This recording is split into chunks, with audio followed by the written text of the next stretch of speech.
So this video we're going to be looking at, ultimately we're going to be looking at some issues I may be sitting about with the engine. I noticed last time before I went out the oil level was quite high.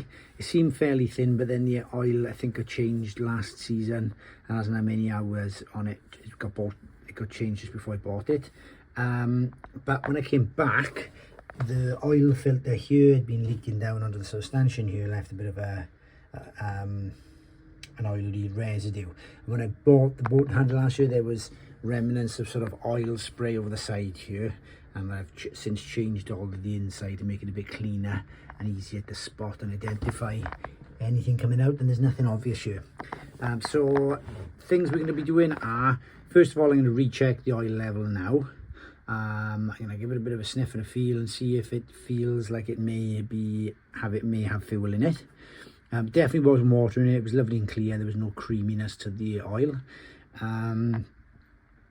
Off the back of that, I'll be doing a oil change and a filter change, because it could just be that this filter, maybe they didn't lubricate the O-ring when they put it on and caused it to bind a bit, or it's on pretty tight. It could be cross-threaded. It could be a number of things. It could be damaged.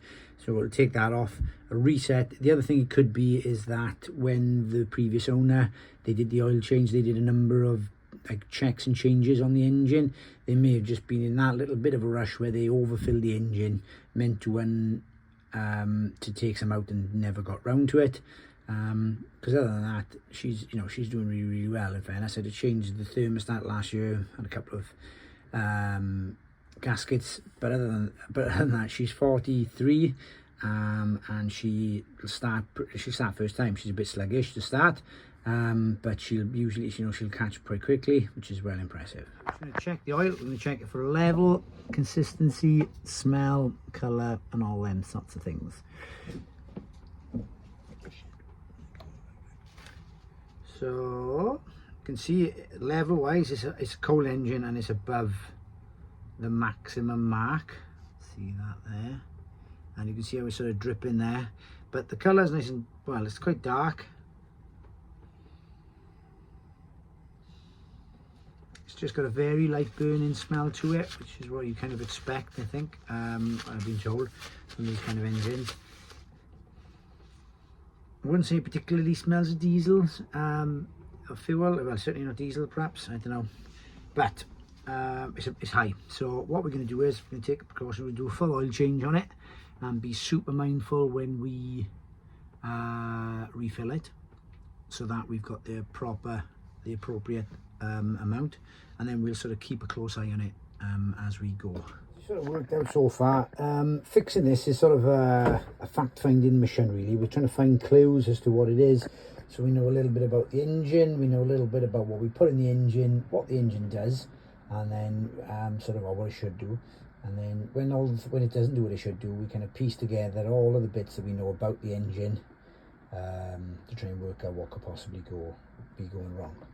What I found so far, again, like I said, I'm not a marine mechanic at all. This is my first boat and I'm learning as I go, and this is kind of much of a journal for me as it is a helpful video for you guys, and I'm finding my info from elsewhere. So these books here by Dennis and Berwick flipping have been a godsend for me, I gotta say.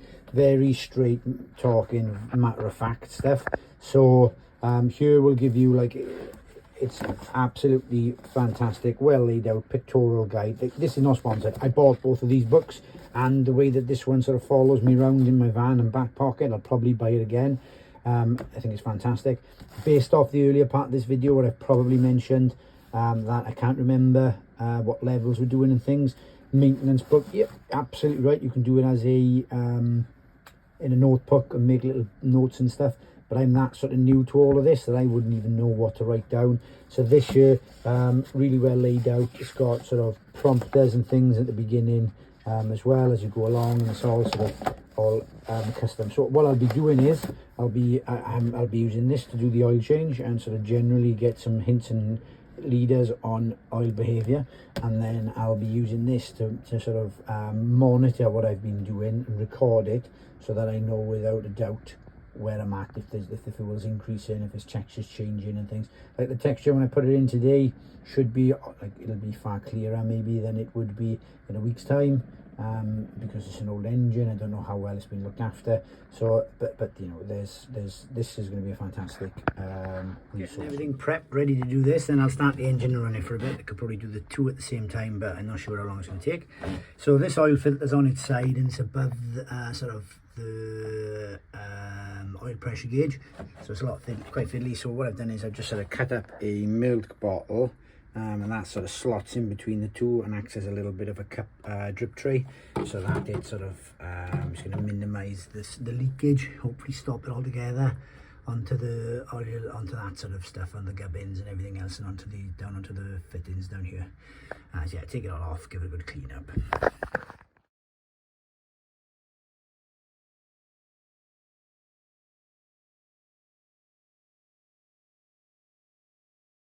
So that's the engine warm. Just around it for 5-10 minutes, keeping my hand on sort of the filter and the sump, just to feel the temperature come in. So interestingly, and I put some photos on there, when I started it, the pressure was quite high, higher than like the halfway mark, if you will. And then after about 5 minutes of running it, it dropped down to halfway. So I have to have a look at research if that's normal, because perhaps the oil was a bit more, sort of a bit more or less viscous. I can never remember which way it was, but you know, a bit thicker until it warmed up, and then that dropped the pressure. But either way, sort of still operating in that sort of mid-range. So next job now is to get the oil out. I'm going to be using a sort of a syringe really, which is pretty cool. I've used it to do the oil changes on the gearbox as well. This fitting goes down the dipstick tube, and then we'll sort of draw it out. It's got measurements on here. This takes out ½ a litre each one. I'm going to be putting it into this container here. It's a 5 litre drum, and what I've done is I marked on there for each litre, so it gives me a rough guide then when it's full of how much has come out, so that I can log that, and also sort of pay attention to how much I put in. This engine, according to its manual, it takes 2.5 litres. So we will see. Really, I haven't done an oil change on this yet. I meant to do it before I brought it out at winter time, but the time got the better of me. So it was always the plan to do it in the spring, just not with the pressures of added pressure.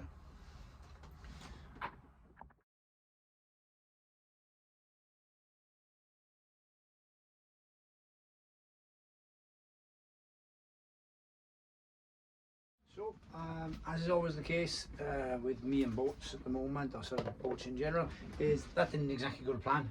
So this was absolutely ideal for removing the transmission oil, the gearbox oil. However, the crank casing oil, I thought, well, I measured beforehand, and this sort of extension here was more or less the same length as the dipstick. That wasn't nowhere near good enough. It only allowed me to get at the first litre of oil. So I had an extension tube in here. Well, actually it wasn't an extension tube, it was just a different diameter tube, much thinner tube. But I managed to sort of tape these together. I was acutely aware of that. I was taping onto oil, which was concerning because I thought I was going to lose this inside the engine, which would have been hilarious. So I sort of managed to get the extra, well, so get in the extra depth and get more oil out. However, manual says 2.5 litres, and I was sort of, you know, I've sort of recorded there being the max or slightly over the max in there, and I've only managed to get 2 litres out with this. So what I'll be doing is these two tubes are quite stiff, so I'll get the same diameter but much softer ones, so that I can move around the base of the sump and sort of get at the extra bits, the dregs of oil, and add out. Yeah, but outcome is the oil is out. It's up in here. So when it was coming out, I don't know, just honestly it smells like slightly burnt oil, which is a really good thing. I don't want there to be fuel in the oil for obvious reasons, otherwise it's going to open up a bunch of other stuff. So oil's out. Next thing is filter. So just fit in the filter gripping tool. Still too slight, really, with my little improvised drip tray, and see how that works.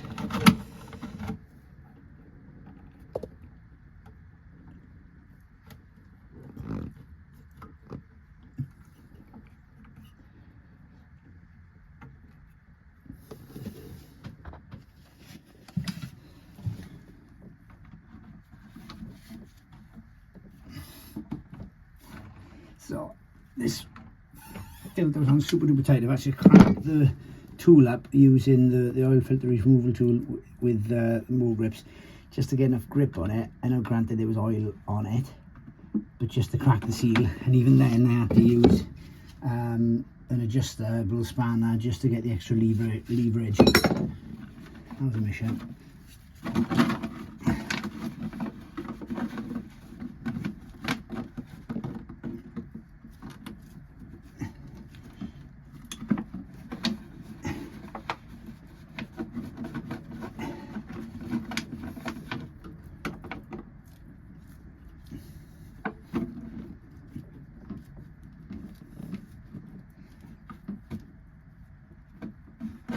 That feels like it's going to be hand tight now, so let's take that off.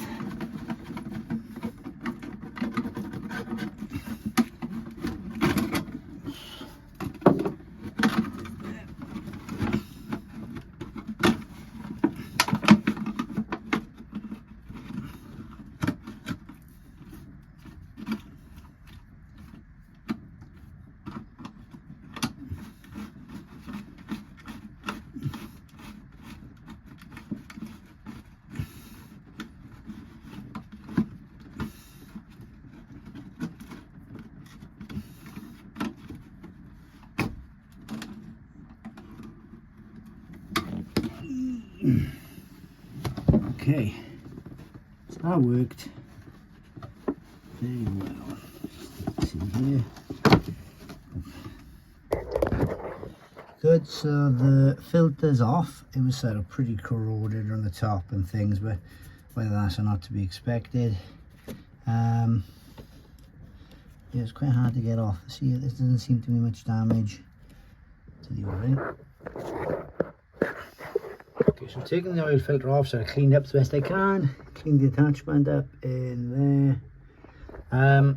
So just the only thing I could think or see was just in this area here, there was a bit of grime and grit in the seal. So whether that was perhaps making a weak point for it to drip through, not sure.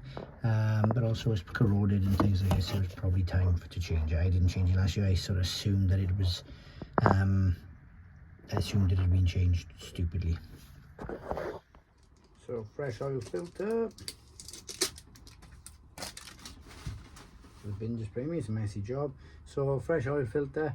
If it was sort of going up like a cup onto the bottom of the engine, they say sort of fill it all up. Yeah, fill up the engine,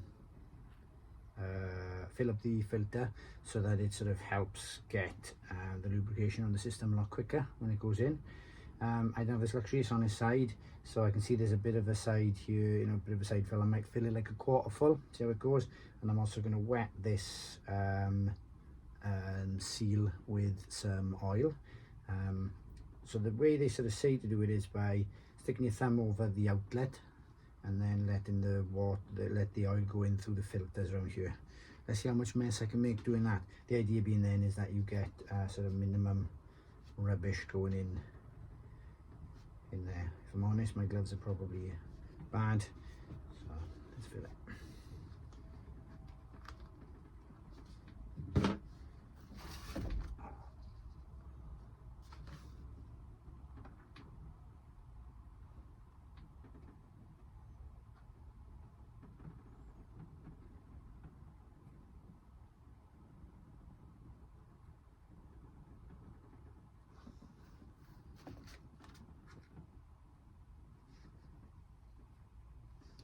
But a little drop there went down through the filters, didn't really seem to go in that well, so I'm just rubbing it around the outside there, and a little bit of a splash more. I think that'll do. I don't push my luck any more than that. So that's on. So the aim for replacing the filter A, don't cross thread it, or aim not to cross thread it, it's a metal thread so it won't like that. And then sort of to get it hand tight plus a quarter. That when I just took it off now, it was way more than a quarter, or maybe just been on there long enough that it sort of sealed itself pretty effectively.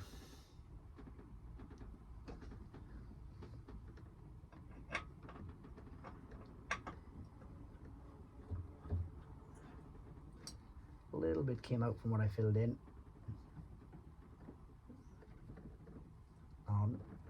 That's that. That's all nice and tight. Let's do that nice and clean. A little bit of a tiny drip came out of that then. Frustrating. Doing so well until then. That is on hand tight. There we go. And plus a quarter turn. Couldn't make it up. One of my sort of improvisations is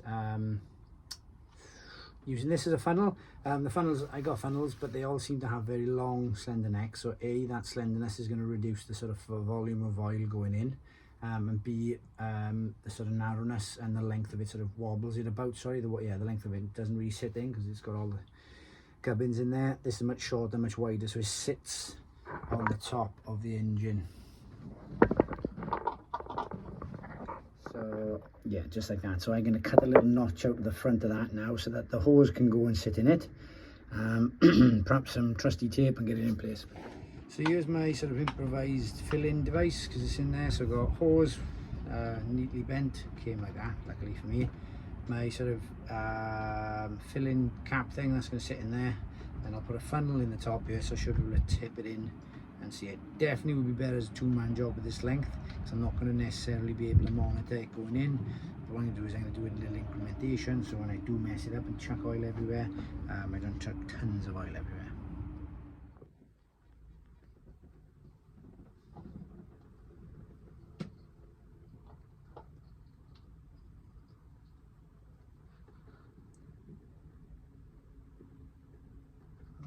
That's a litre, just over a litre. Here.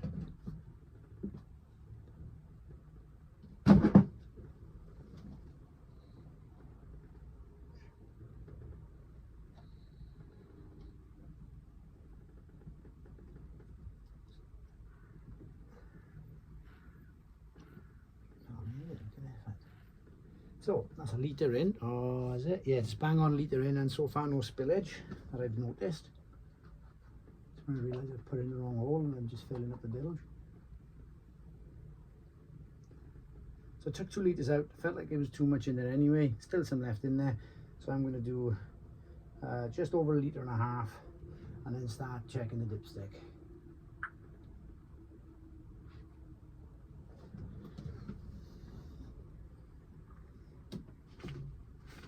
Yeah,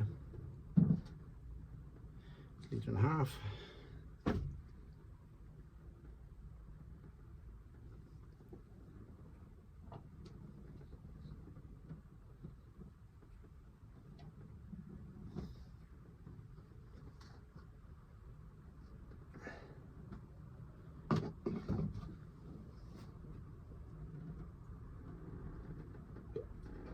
Yeah, so there's a bit of oh, there was a in there. That was not a good choice.